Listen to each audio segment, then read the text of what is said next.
The air in the Blackwood saloon was thick enough to taste, a foul stew of cheap whiskey, sweat, and despair. It clung to the rough-hewn timbers of the walls and settled, like a shroud on the shoulders of the men hunched over their glasses. In the center of this grim tableau stood Elara, a woman who seemed to absorb all the light in the room, not to reflect it, but to hide it away. Her dress was black, a testament to a grief that was still fresh, but her spine was a straight, unyielding line of pride.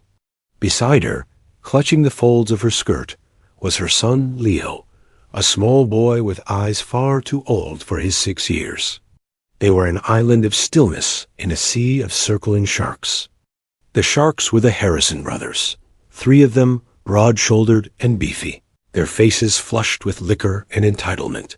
The eldest, Jeb, leaned in close, his breath a foul cloud. He slapped a piece of paper on the table in front of her, a pen resting beside it. "It's a simple thing, Mrs. Caldwell," he sneered, his voice a low rumble that carried across the hushed room. "Your husband is gone. The land is no place for a woman and a whelp. We're offering a fair price. Sign it." Elara didn't look at the paper. Her gaze was fixed on a point somewhere over Jeb's shoulder, a point of infinite distance. "The price is not fair," she said, her voice quiet but clear, a single chime in a cacophony of noise. "And the land is my son's." The second brother, Cole, laughed, a harsh, ugly sound. "Your son's? He's a boy. He can't work it. We can." He reached out, his thick fingers intending to grab her arm, but she shifted, just enough, and his hand closed on empty air. In a corner of the saloon, a man sat alone. He had been there for an hour, a single glass of water untouched before him. He was a man made of straight lines and sharp angles, his face weathered by sun and wind, his hands calloused but still. He hadn't moved, hadn't spoken, but his eyes, a pale, piercing blue, had missed nothing. He watched the way Elara held herself, the rigid set of her shoulders. He saw the tremor in her hand that she tried to hide. He saw the terror in the boy's wide eyes, and the way he tried to be brave for his mother. The man was Silas, and in that moment, something in him, a thing long dormant and buried under years of solitude and loss, began to stir. Jeb Harrison slammed his fist on the table, making the glasses jump. "Enough of this. You'll sign, or we'll take you back to the Harrison ranch, and you'll find our hospitality is persuasive." The threat hung in the air, vile and explicit. The other patrons of the saloon looked away, into their drinks, at the floor, anywhere but at the woman and her child. This was Harrison business, and no one was foolish enough to interfere. Elara finally looked at him, her eyes burning with a cold fire. "You will not touch me.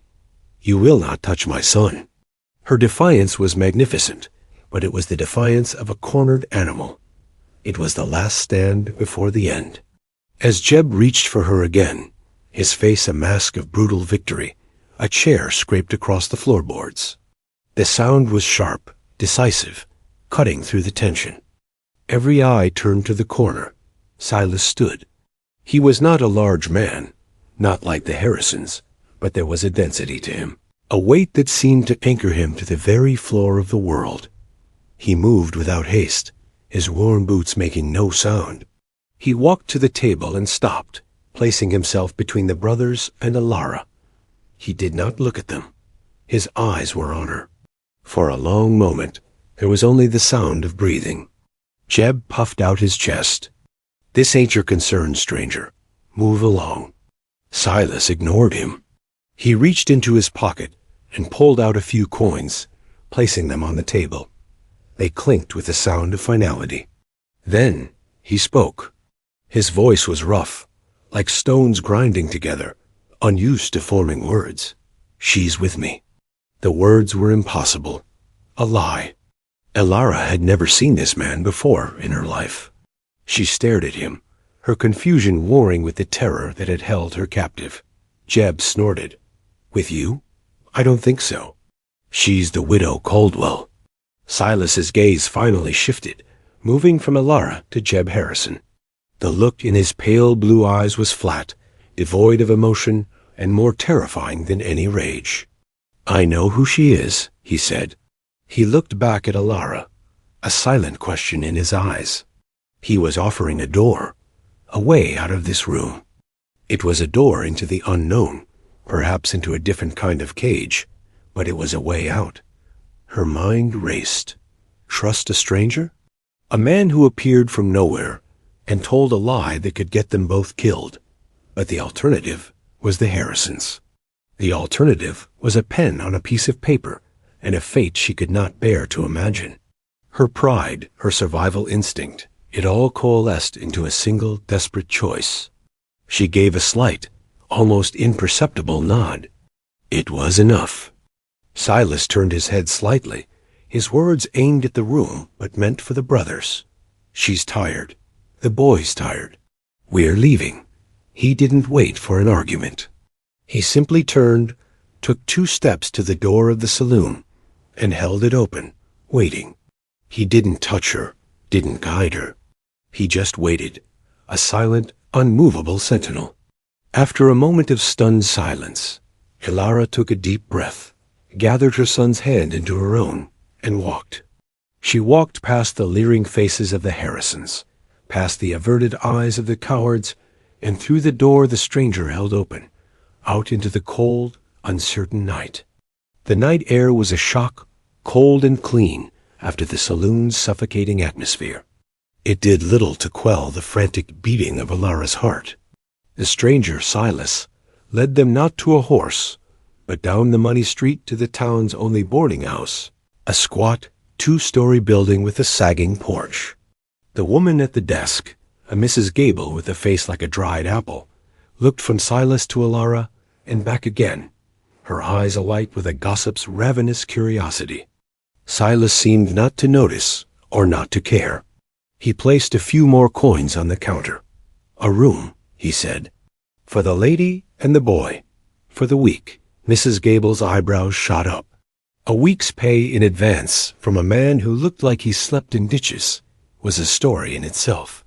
She slid a key across the warm wood. "Room 4, top of the stairs." Silas took the key and handed it not to Elara, but held it out for her to take, a small gesture of respect that felt strangely significant.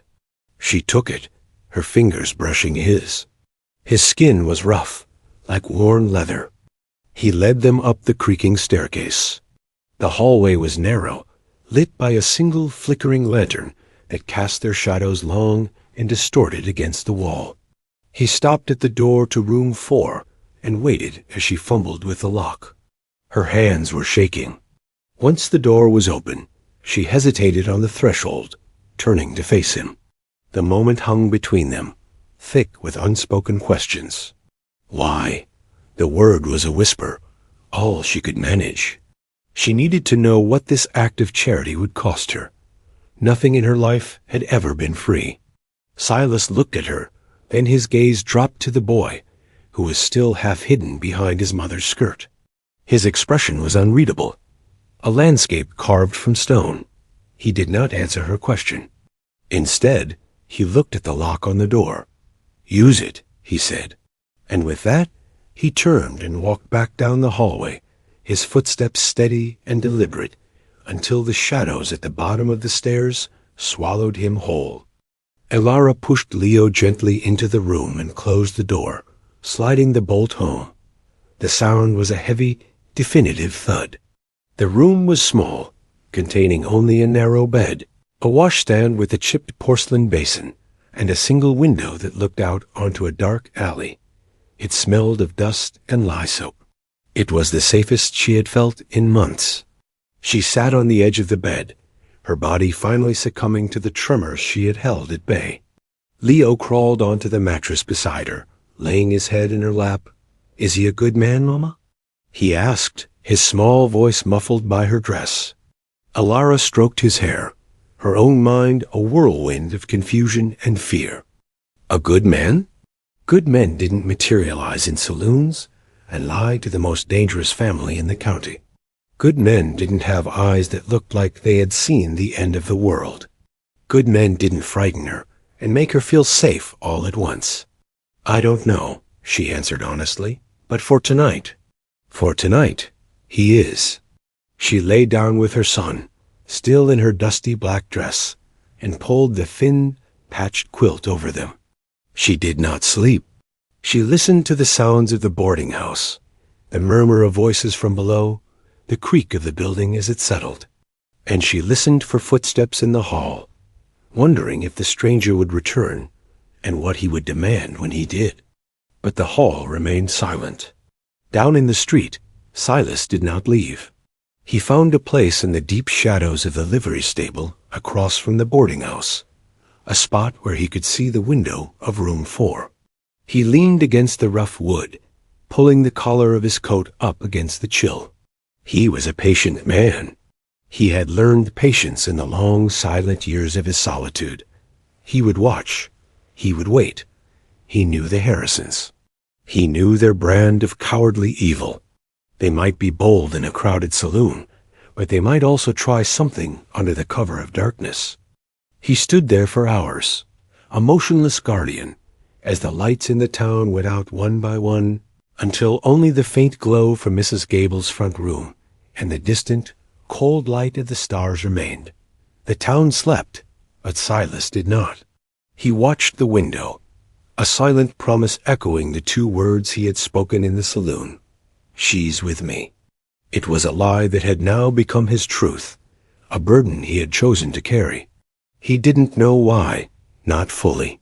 He only knew that when he looked at the woman and her son, he saw the ghost of a different woman and a different child and a debt that could never be repaid.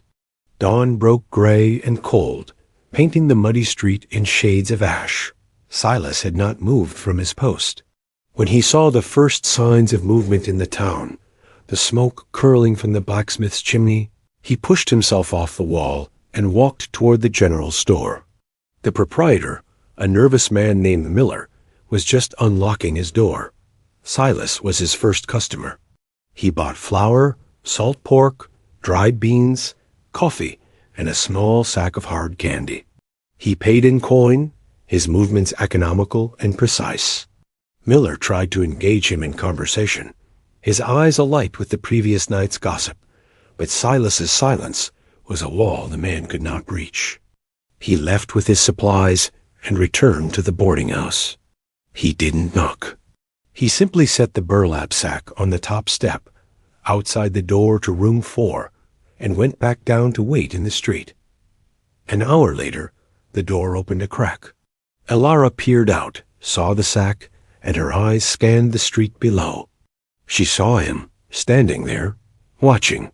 She hesitated, then pulled the sack inside and closed the door. It was another question answered without a word. He was not leaving. He was not abandoning them to their fate. The provisions were a statement. "I am still here.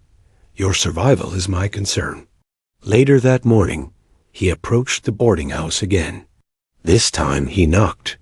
The sound was soft, just 2 raps of his knuckles on the wood. Elara opened the door, Leo clinging to her side. Silas stood before them, his hat in his hands. He owned a wagon and 2 sturdy mules, which were now tied to the hitching post outside. "My place is out of town," he said, his voice still raspy from disuse. "The Harrisons won't look for you there. It's safe." Elara looked at this man, this stranger. His clothes were worn, his face was a mask of hardship, but his eyes were steady. He wasn't asking, he was offering. An escape. She had a few dollars her husband had hidden away, enough for a stagecoach ticket to nowhere, to start a new life of poverty in some other town where she knew no one. But the Harrisons had long arms. Their greed was a sickness that had infected the whole county. Where could she run that they wouldn't eventually find her? Or men like them? Here was a man who had faced them down. A man who seemed to fear nothing. "Why are you doing this?" She asked again, the question more insistent this time. Silas's gaze flickered. For a moment, a shadow of some immense pain crossed his face, so deep and swift she almost missed it. He looked out at the distant hills, the ones that cupped his small, hidden homestead. The narrator's voice might have explained it then, might have told of a similar journey Silas had taken years before, with a wife and a small daughter, to a piece of land he had bought with all his savings. A journey full of hope that had ended in a muddy grave. But Silas did not explain. He only said, "I have my reasons." He gestured to the wagon. "The town isn't safe for you. They'll be back." She knew he was right. The Harrisons' pride had been wounded. They would not let such a public humiliation stand. Her choices had narrowed to two: a desperate flight into the unknown, or placing her trust in this silent, enigmatic man. She looked down at her son. Leo wasn't looking at Silas with fear anymore. There was a cautious curiosity in his eyes. He saw what she saw, not a monster, but a fortress, a place to hide from the storm. "We have nothing to offer you," she said, a statement of fact, a warning. "I'm not asking for anything," he replied. His directness was disarming. He wasn't a man who played games or dealt in subtleties. He dealt in what was real, what was necessary. And right now, their survival was necessary. Elara made her decision. "Give me a moment," she said, and closed the door. She packed their few belongings into a worn carpet bag, a change of clothes for herself and Leo, her late husband's razor, a small, well-loved wooden horse. There was little else. She was stripping her life down to its barest essentials. When she opened the door again, she held the bag in one hand and Leo's hand in the other. She walked past Silas and down the stairs without a word. He followed, his presence a silent, solid shadow behind them. He helped her onto the wagon seat, then lifted Leo up and placed him between them. The boy sat stiffly, acutely aware of the stranger's proximity. Silas climbed up, took the reins, and with a soft click of his tongue, set the mules in motion. The wagon rumbled out of town, leaving the whispers and stares behind, heading toward the wild, empty country where a new, uncertain life awaited. The journey was a study in silence. The only sounds were the creak of the wagon wheels, the rhythmic clopping of the mules' hooves, and the sigh of the wind through the tall prairie grass. Leo, wedged between the two adults, eventually succumbed to the rocking motion and fell asleep, his head slumping against Elara's side.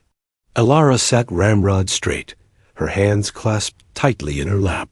She watched the landscape unfold, a vast, empty canvas of brown and gold under a pale, washed-out sky. It was beautiful and intimidating in its immensity. She stole glances at the man beside her. He seemed a part of this landscape, weathered and enduring. His hands, holding the reins, were steady and capable. He drove with an easy competence, his eyes constantly scanning the horizon, not with nervousness, but with the ingrained habit of a man long accustomed to being alone in a world that was not always friendly. After several hours, he turned the wagon off the main track and onto a barely there trail that wound its way up into a series of low, wooded hills. The trees closed in around them, a mix of pine and aspen, and the air grew cooler, smelling of damp earth and pine needles. The isolation was profound. It was a place where a person could disappear. It could be a sanctuary or a tomb. Finally, they crested a small rise, and the homestead came into view. It was nestled in a small, sheltered valley, a clearing carved out of the wilderness. A small, sturdy-looking cabin of dark, weathered logs sat near a stand of tall pines. A modest barn stood a short distance away, its roof in need of repair. The fields around it were fallow, overgrown with weeds, and a section of the split-rail fence that enclosed the property had collapsed, leaving a gaping hole. It was a place of solitude, a place that bore the marks of a single man's labor and his neglect. Silas pulled the wagon to a halt in front of the cabin and set the brake. "We're here," he said, the words seeming loud in the deep quiet. He climbed down and came around to her side of the wagon, his arms held up to help her down. She hesitated for a fraction of a second before placing her hands on his shoulders and allowing him to lift her to the ground. He was strong, his grip firm and impersonal. He then gently lifted the sleeping Leo from the wagon and handed him to her. The boy stirred but didn't wake. As Elara held her son, her eyes fell upon the cabin's water pump. The handle was askew. A piece of wood splintered at its base. It was broken. A homestead without easy access to water was a homestead on the verge of failure. It was a detail that spoke volumes about the state of this place, and perhaps the man who lived here. Silas saw where she was looking. Pump handle broke last week, he stated, without apology or explanation. The spring is a quarter-mile walk. I've been managing. He took their single bag from the wagon and carried it to the cabin door, pushing it open. The inside was sparse and scrupulously clean. A stone fireplace dominated one wall. A rough-hewn table and 2 chairs stood in the center of the single room. A bed was built into one corner, a simple straw-tick mattress on a wooden frame. There were no decorations, no comforts, only the bare essentials of survival. He set her bag on the floor. This is it. Elara laid the sleeping Leo on the bed and covered him with her shawl. She turned back to Silas, her gaze moving from the Spartan interior to the broken pump outside. An unspoken challenge passed between them. This place was his, but if she was to stay, to make a life here, however temporary, it had to function. It had to be a home, not just a shelter. She walked back outside, Silas following. She stood before the broken pump. "Do you have tools?" she asked. He nodded, surprised by her directness.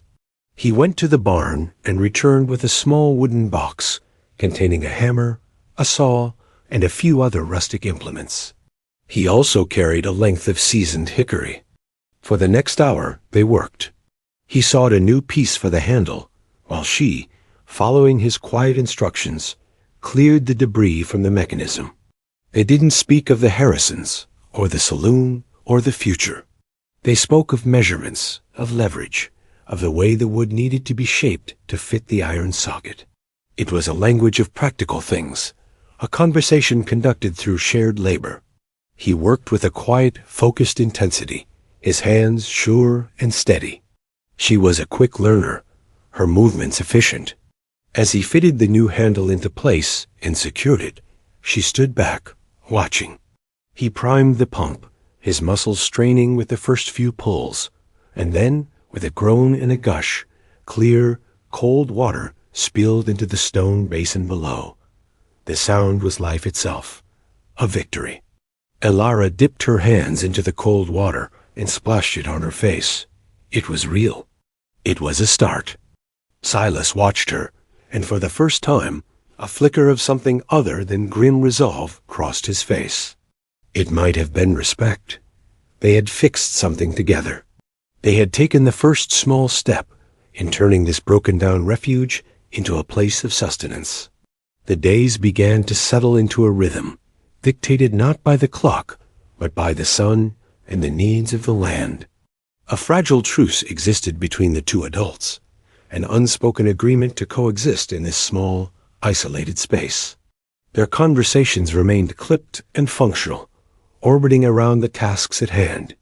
The woodpile is low. There's a tear in the boy's shirt.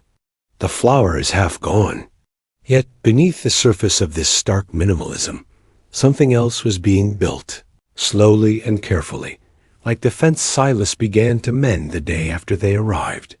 Every morning, he would head out after a breakfast of coffee and hardtack, his axe and saw in hand.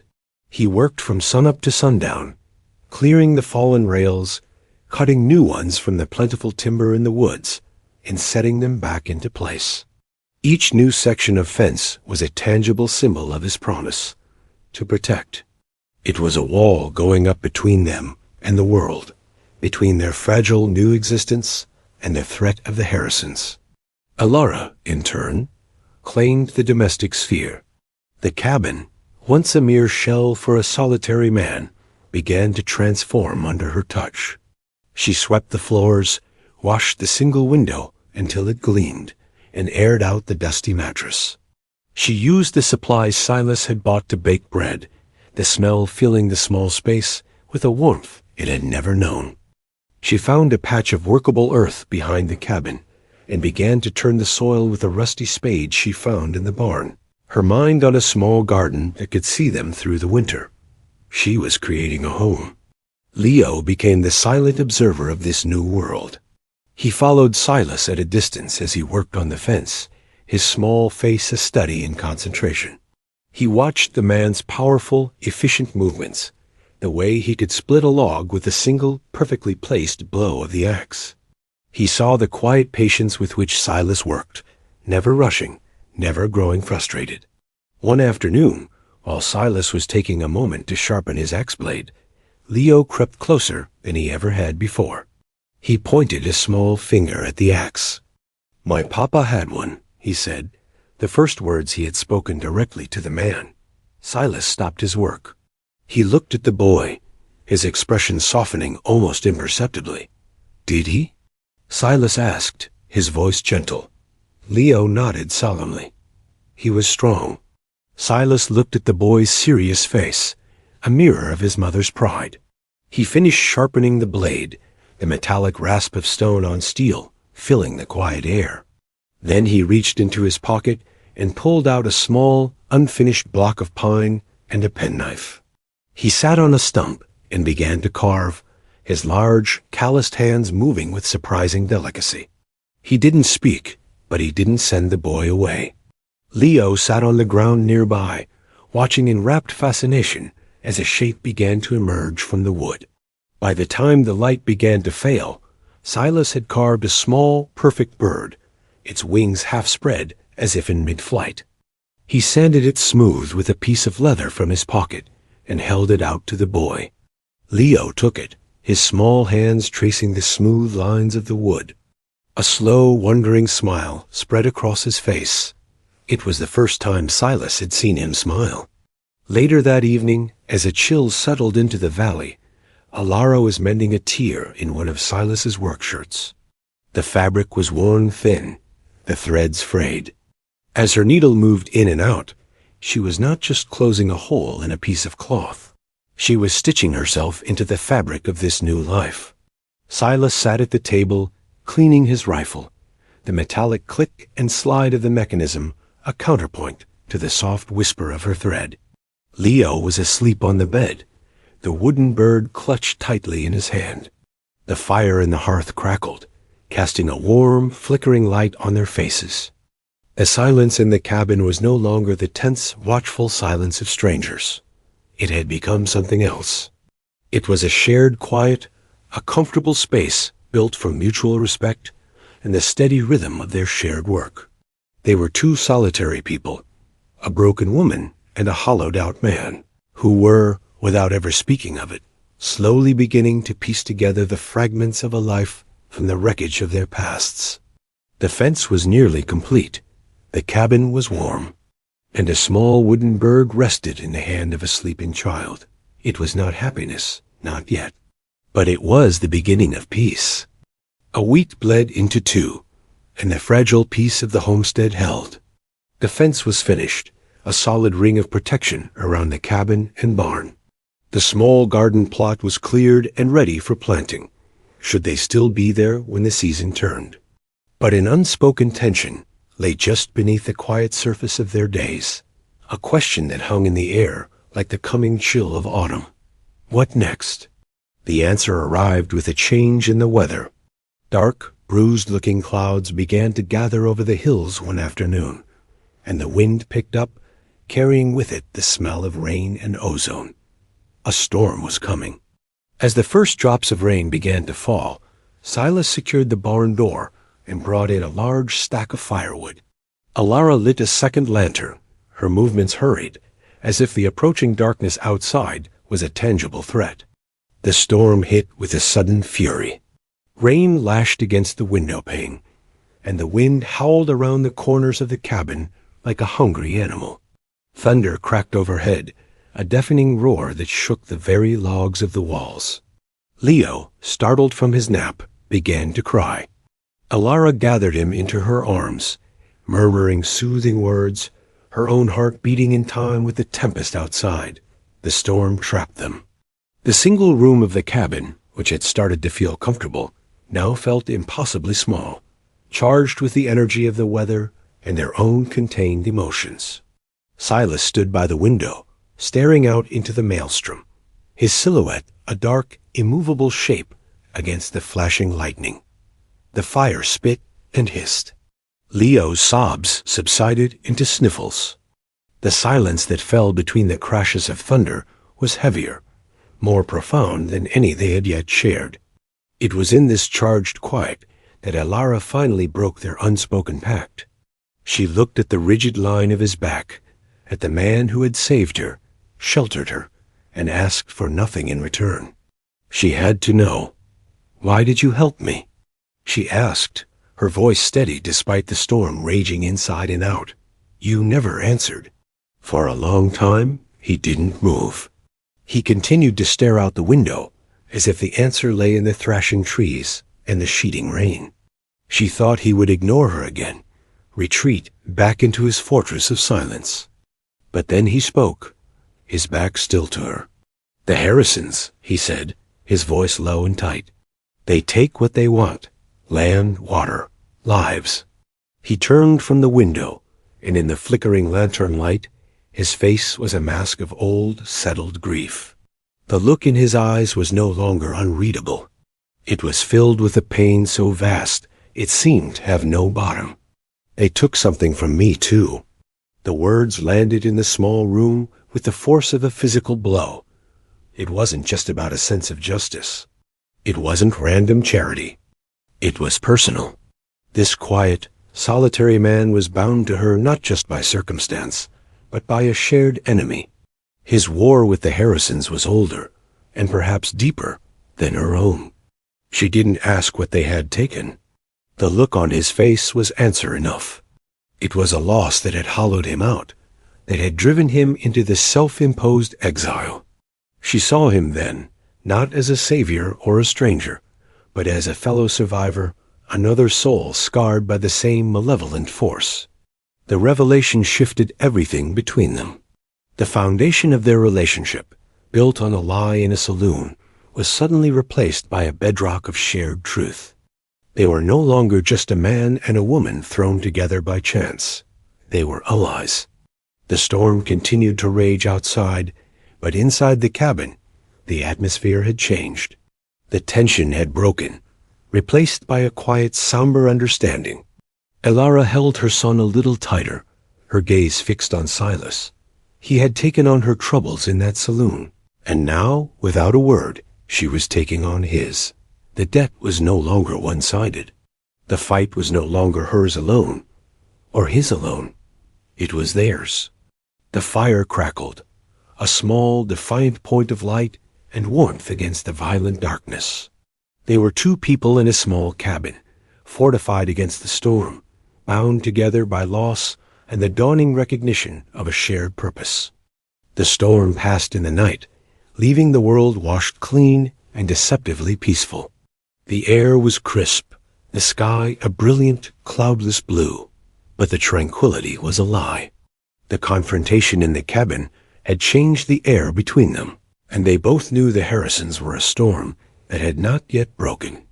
The proof of that arrived 3 days later. A lone rider appeared at the crest of the hill, his silhouette stark against the morning sky. It was Cole Harrison, the younger and more volatile of the brothers, the one who had laughed in the saloon. He rode with an arrogant slouch, as if he owned the very land he trespassed upon. Silas saw him first. He was splitting wood by the barn, and he stopped, the axe held loosely in one hand. He didn't tense, didn't move. He simply watched, a pillar of stillness.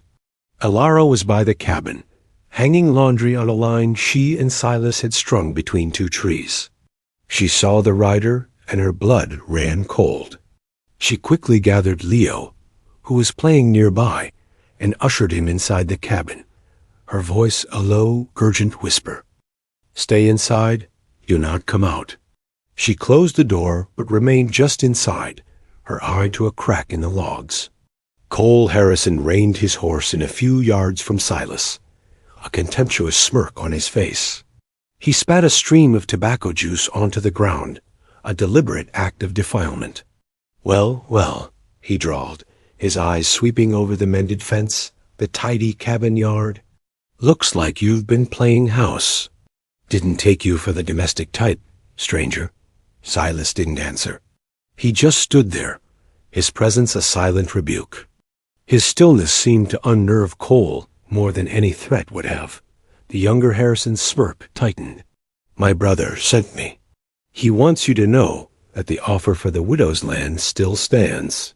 And he wants you to know that interfering in Harrison business has a high price." Silas slowly, deliberately, set the axe head on the chopping block. He wiped his hands on his trousers. "This isn't Harrison land," he said, his voice flat and even. "You're trespassing." "Am I?" Cole laughed, a harsh, grating sound. He swung a leg over his saddle and dropped to the ground, swaggering forward. "I see a squatter and a whore who's forgotten her place. I don't see any deed." He took another step, his intention clear. He wanted to provoke a reaction, to force a fight on his own terms.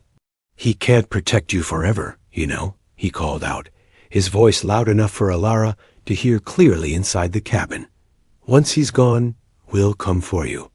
And we won't be as polite as Jeb was." Silas took one step forward, a movement so fluid and sudden it was startling. He closed the distance between them in an instant. He was shorter than Cole, less bulky, but all the coiled energy in his frame was focused into a point of lethal intensity.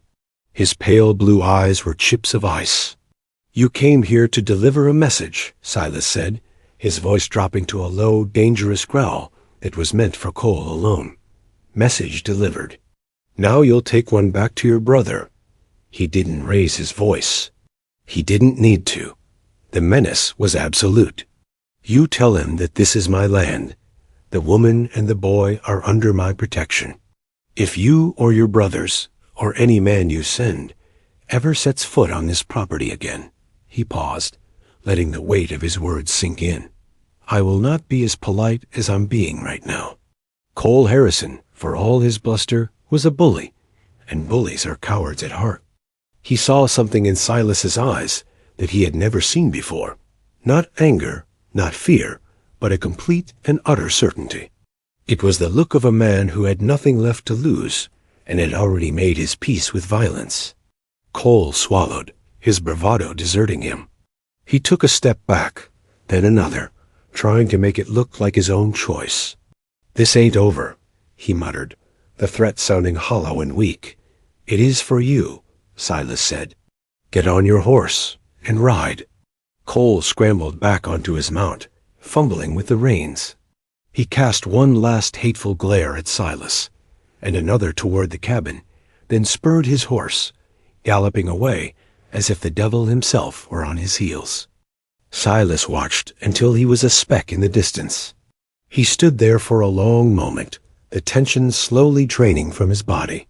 From inside the cabin, Elara had watched the entire exchange, her heart pounding against her ribs. She had seen the raw, controlled power in Silas, the unyielding wall he presented to the world. He had not just defended the land, he had defended them. He had claimed them as his own, not with words of affection, but with a quiet promise of total annihilation to any who would harm them. He had drawn a line in the dirt, and on the other side of it lay the world. On this side, there was only the three of them. The dust from Cole Harrison's hasty departure had barely settled, but the fragile peace of the homestead was shattered. His visit was not an end, but a declaration of war. The quiet understanding between Silas and Elara was no longer enough. The time for unspoken truths was over. That evening, after Leo was asleep, they sat at the small table, the lantern casting long shadows on the log walls. The silence was different now, heavy with the weight of the inevitable. It was Elara who broke it. "My husband, Thomas," she began, her voice low but steady. He was a good man. A proud man? This land, the farm, it was his dream. She stared into the flickering flame of the lantern, her eyes seeing a past that was now gone forever. The Harrisons wanted it from the start. It has a stream, better water access than their own spread. First, they offered to buy it. Thomas said no, and they started to harass him. They diverted a part of the creek, a small part, just enough to make his life harder. They spooked his livestock. Little things meant to wear him down. Her hands clenched into fists in her lap. He wouldn't break. He went to the sheriff, but the sheriff is a Harrison man. He told Thomas to be reasonable, to sell. One day, Thomas went to confront them at the quarry they run on their land. He was going to demand they stop. He never came back. A single tear traced a path down her cheek, and she wiped it away with an angry gesture. They said there was an accident, a rock slide. They found him at the bottom of a ravine. The sheriff ruled it accidental. But I know it wasn't. They killed him. They murdered him for a piece of dirt and a stream, and they thought I would just run away. She finally looked up, her gaze meeting Silas's across the table. Her story was laid bare, a raw wound of injustice and grief. Now you know, she finished quietly. Now you know what kind of men they are.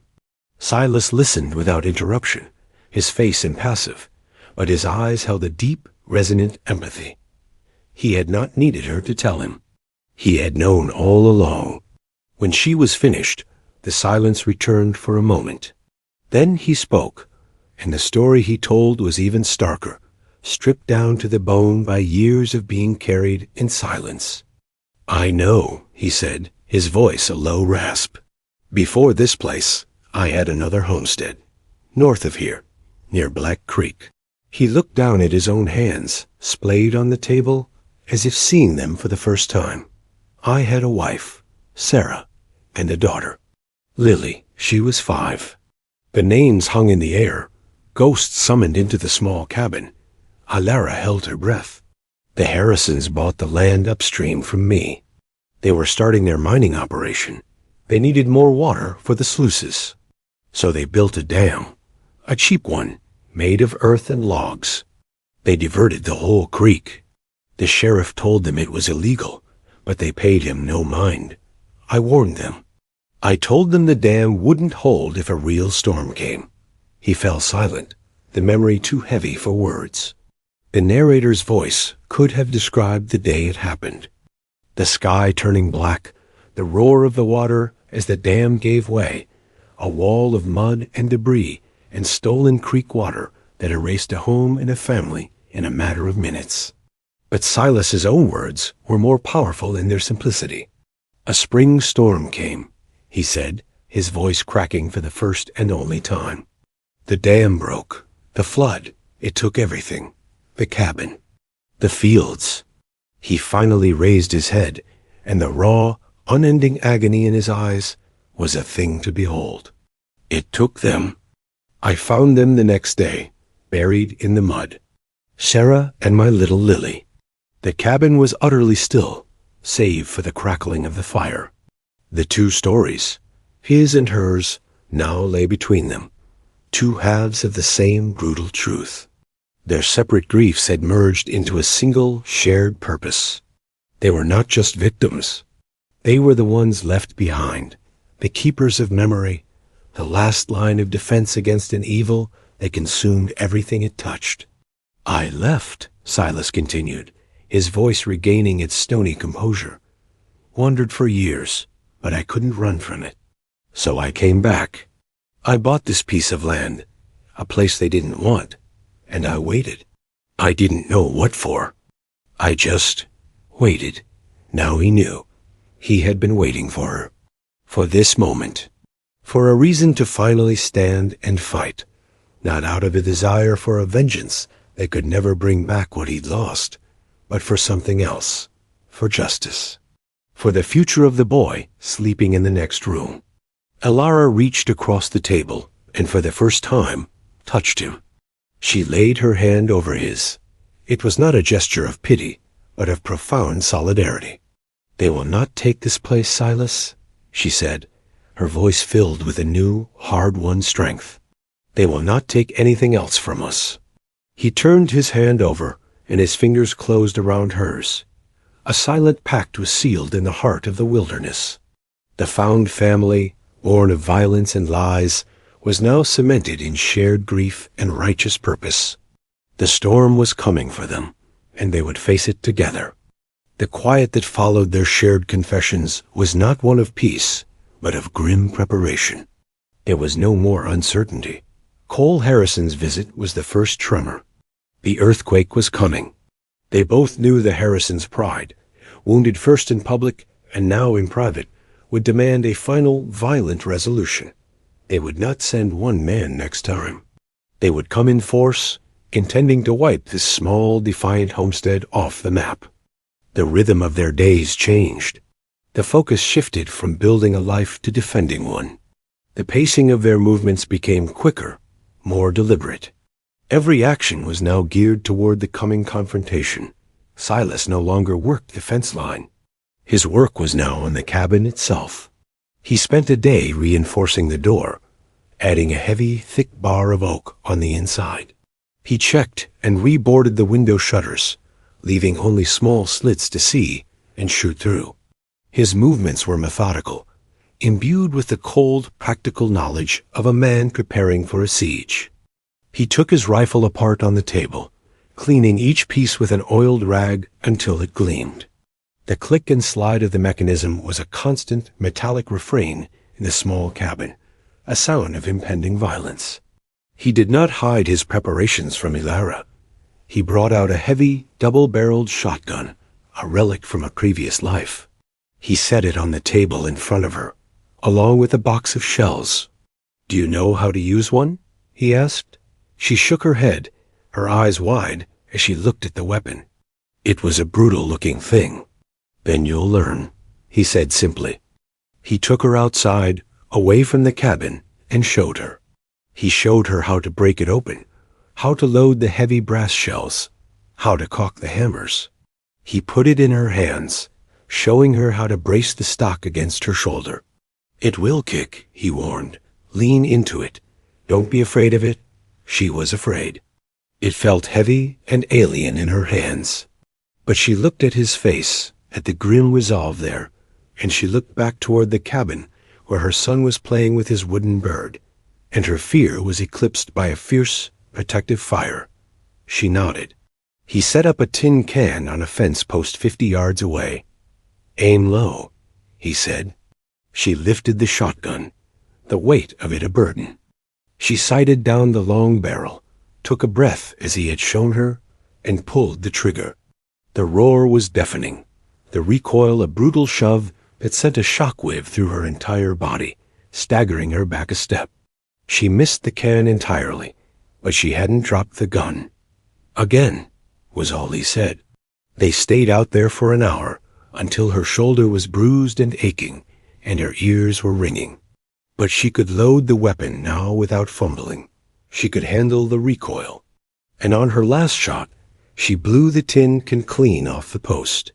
A small, grim smile of satisfaction touched her lips. She was no longer just a survivor. She was a combatant. While they prepared for war, they also prepared for the safety of their most precious asset. That afternoon, Silas cleared out the small, stone-lined root cellar. It was cool and dark, smelling of earth.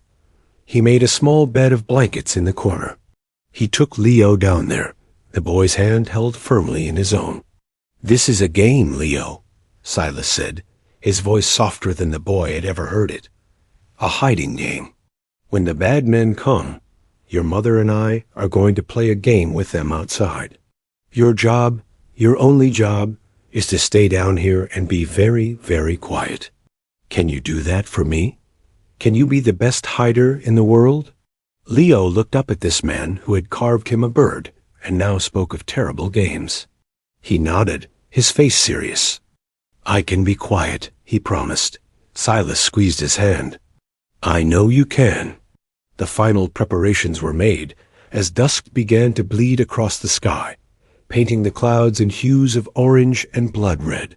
A tense, expectant quiet fell over the homestead. Silas stood at the window slit, his rifle in his hands, watching the trail.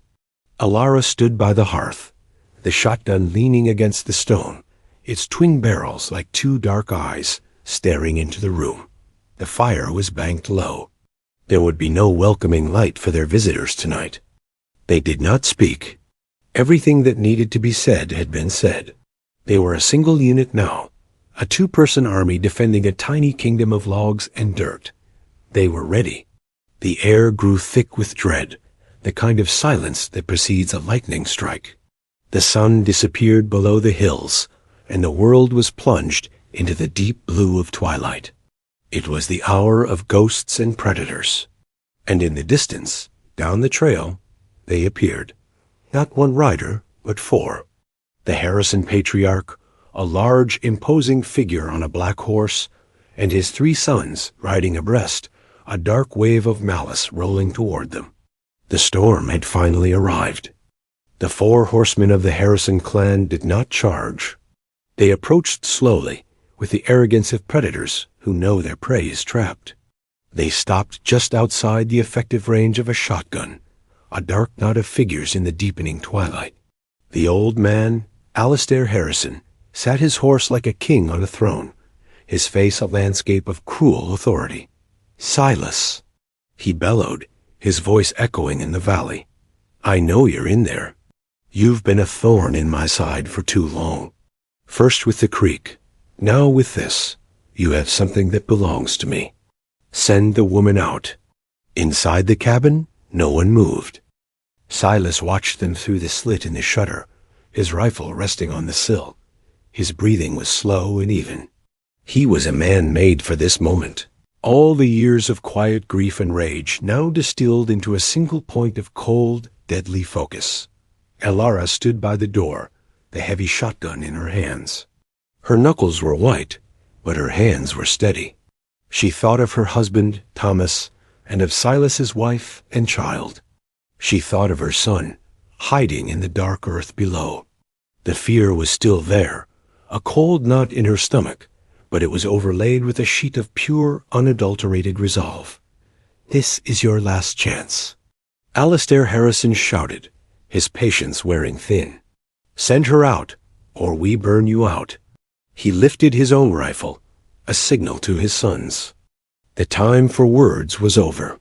The violence began not with a roar, but with a quiet, calculated action. Silas squeezed the trigger of his rifle. The shot was a single, sharp crack in the twilight. It wasn't aimed at any of the men. It was aimed at the lantern hanging from Alistair Harrison's saddle horn. The lantern exploded in a shower of glass and flame, plunging them into deeper darkness and spooking the horses. In that moment of confusion, Silas worked the bolt on his rifle, chambering another round. The Harrisons, startled, began firing wildly at the cabin, their shots thudding into the thick log walls, splintering wood but finding no purchase. It was the response of angry, clumsy men. The second shot from Silas's rifle was not a warning. It found Jeb, the eldest brother, square in the shoulder. He cried out, a sharp, surprised sound, and tumbled from his saddle. One down, the night erupted into chaos. Gun flashes lit the yard in brief, stark tableaus of violence. Cole Harrison, enraged at his brother's fall, dismounted and charged the cabin on foot, his pistol barking. This was what Silas had been waiting for, the shotgun's range. "Now," Silas said, his voice calm. Elara moved to the door. She didn't open it fully. She braced her foot against it, opened it just a crack, aimed the twin barrels into the darkness toward the sound of the charging man, and pulled both triggers. The double-barreled roar was apocalyptic. It was the voice of all her rage and grief given sound.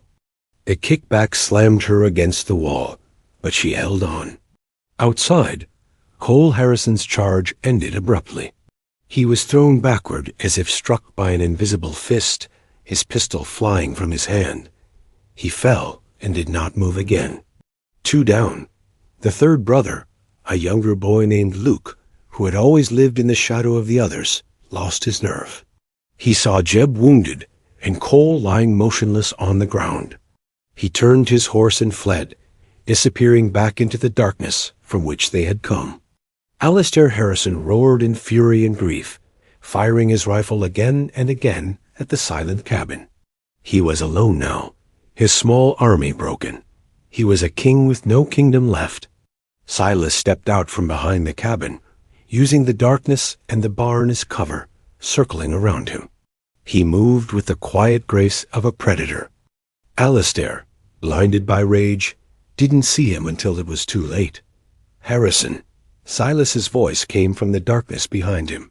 Alistair spun in his saddle, his face a mask of shock, bringing his rifle around. But Silas was faster.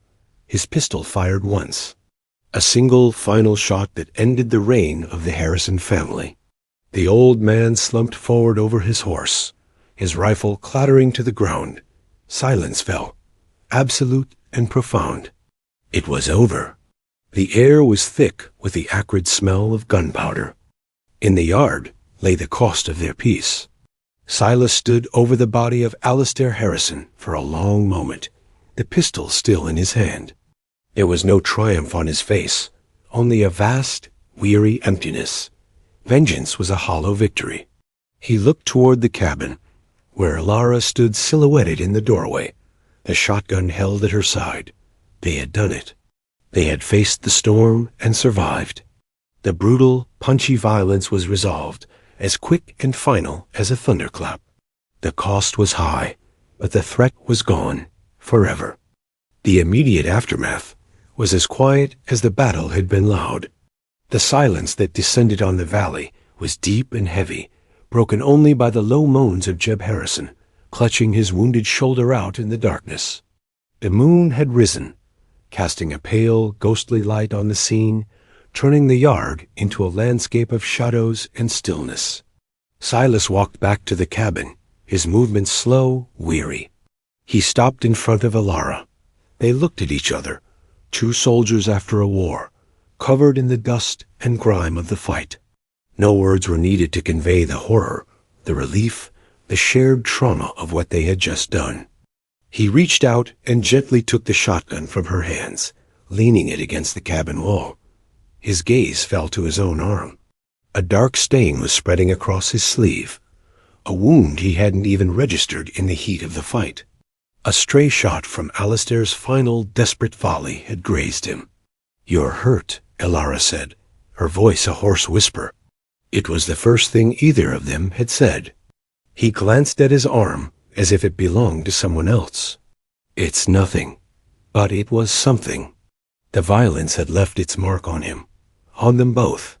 She guided him inside, her hand on his uninjured arm, and pushed him to sit at the table. She lit another lantern, the warm glow pushing back the grim shadows. She brought the water basin and a clean cloth, her movements now reverting to those of a caregiver. She carefully cut away the sleeve of his shirt. The wound was a deep, bloody furrow along his forearm. It wasn't life-threatening, but it was serious. As she cleaned it, her touch was gentle, precise. This was a different kind of mending, not of fences or clothes, but of flesh. It was an act of profound intimacy, or not of passion, but of care and a deep, unbreakable bond forged in shared peril. He sat stoically, watching her, his face etched with exhaustion. He had carried his grief and his quest for justice alone for so long. Now, in this quiet moment, he was being cared for. The burden was, for the first time, shared. After she had cleaned and bound the wound tightly with strips of clean linen, she looked at him. "The other one," she said quietly. "The brother, Jeb," Silas nodded. "He's wounded, not dead." They both knew what had to be done. He couldn't be left there. Leaving him would be an act of cruelty, the very thing they had fought against. It would make them no better than the Harrisons. Silas rose, his newly bandaged arm stiff at his side. He picked up a lantern and walked outside. Elara watched from the door, as he went to the groaning man, hauled him to his feet, and half dragged, half carried him to his horse. He tied the man into the saddle, then slapped the horse on the rump, sending it trotting back toward town with its grim cargo. An act of mercy, an ending. When he returned to the cabin, the most important task remained. He went to the root cellar door, his heart heavy with a different kind of fear. What would the boy think? What would he have heard? He opened the door and held the lantern down. "Leo," he called softly, "the game is over. You can come out." A small, pale face peered up from the darkness. Leo climbed the ladder, his movements slow. He stepped into the cabin and looked around. He saw the blood on the floor, the bound arm of Silas, the exhaustion on his mother's face. He was too young to understand the specifics, but he understood the feeling in the room. He ran to his mother, burying his face in her skirt. Elara knelt and held him tight, rocking him gently. Silas stood watching them, a silent guardian. The cost of the boy's safety was this night of violence, a truth that would forever be a part of their story. The night's bloody work was done. The dead and the wounded were gone. As the first hint of dawn began to lighten the eastern sky, a new day was coming, a day free from the shadow of the Harrisons. Silas walked to the door and looked out at the land, their land, one not with a deed or with money, but with blood and courage. Elara came to stand beside him, Leo held securely in her arms. They stood together, the three of them, and watched the sun rise, the clean, golden light washing over the valley, promising not to erase the scars of the night, but to illuminate a new, hard-won beginning. Time, in the wake of the violence, began to work its slow magic. The seasons turned, and the blood that had soaked into the earth was washed away by the autumn rains and covered by the winter snows. The homestead, once a place of tense survival, slowly transformed into a place of quiet, healing life. The rhythm of their days returned, but it was a new rhythm, one free from the constant underlying hum of fear. The hole in the barn roof was patched. The small garden plot, tilled by Elara, yielded a modest crop of winter vegetables. The cabin was warm and secure against the cold winds that swept down from the hills. The changes were most visible in the boy. Leo's laughter, once a rare and precious sound, became a common thing. He no longer followed Silas at a distance, but was a constant small shadow at his side, helping him with his chores, chattering away about birds and squirrels and the shapes he saw in the clouds. The wooden bird Silas had carved for him was his constant companion, a talisman of his new, safe world. The silence between Silas and Elara also changed. It was no longer a space to be filled, but a language in itself. It was the comfortable quiet of two people who understood each other completely, who had seen the worst parts of the world and the best parts of each other. They moved around the small cabin in an easy, unconscious dance, their shared history and unspoken affection a tangible presence in the room. One winter evening, Silas sat by the fire, carving another piece of wood. It was not a bird this time, but a horse, more detailed and intricate than the first. Elara sat nearby, mending one of Leo's shirts. The firelight played on their faces, softening the hard lines of experience into something that looked like contentment. Leo slept peacefully on the bed, the blankets pulled up to his chin. Elara finished her sewing and looked at the man by the fire. She thought of the woman in the saloon, dressed in black, her world shattered, her future a terrifying void. And she looked at the woman she was now, her hands busy with the tasks of building a home, her heart full of a fierce, quiet love for the boy in the bed and the man by the fire. She had lost a husband, but she had found a family. Silas finished the horse and set it on the mantelpiece to be discovered by Leo in the morning. He looked at Elara, a question in his eyes. It was a question about the future, about what they were to each other, about whether this arrangement, born of necessity, could become one of choice. She answered him not with words, but with a small, gentle smile. It was a smile that said everything. It said, "I am home." It said, "This is where I belong." It said, "Yes." He nodded, a slow, understanding gesture. The last barrier between them had dissolved.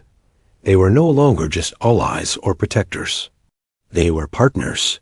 They were a family, forged not by blood, but by fire and loyalty, in the shared sacred work of building a life together on a piece of land they had defended with their very souls. The spring thaw came, and with it, new life. Green shoots pushed their way through the dark, rich earth in Elara's garden. A new calf was born in the barn. The world was renewing itself, and so were they. They stood on the porch one morning, the sun warm on their faces, and looked out at their valley. The fence was strong. The fields were ready for planting.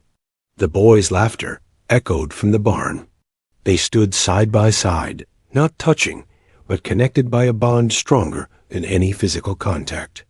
The stoic protector and the resilient survivor had found their peace, not by running from the world, but by creating their own small, perfect piece of it. So here ends the story of the cowboy and the widow, a tale spun from silence and survival. It is a story that reminds us that families are not always the ones we are born into, but sometimes the ones we build from the broken pieces of our lives. It shows that the deepest love is often not declared in grand speeches, but demonstrated in the quiet mending of a fence, the carving of a toy, the steady presence of another soul standing with you against the coming storm. Before you go, tell me, what is a home if not a place built by two hands and defended by two hearts?